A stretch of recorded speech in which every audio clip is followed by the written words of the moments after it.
আপনি কি জানেন এবারের আইপিএলে সাকিব আল হাসান কোন দলের হয়ে খেলবেন কিংবা খেলার সম্ভাবনা রয়েছে? আপনি যদি এটি না জেনে থাকেন তাহলে এই ভিডিওটি আপনার জন্য। আইপিএলের মেগা নিলামকে সামনে রেখে চূড়ান্ত তালিকা প্রকাশ করেছেন বিসিসিআই। তালিকায় রয়েছে 12 বাংলাদেশি খেলোয়াড়, যার মধ্যে ভালো একটি ক্যাটাগরিতে রয়েছেন সাকিব আল হাসান। তার বৃত্তিমূল্য ধরা হয়েছে 1 কোটি রুপি।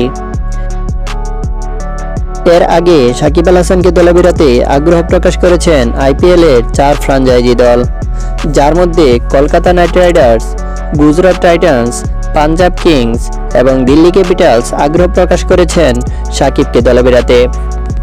তাই ধারণা করা হচ্ছে এবারের আইপিএলে এই 4 ফ্র্যাঞ্চাইজির যে কোনো একটি দলে খেলতে পারেন সাকিব আল হাসান।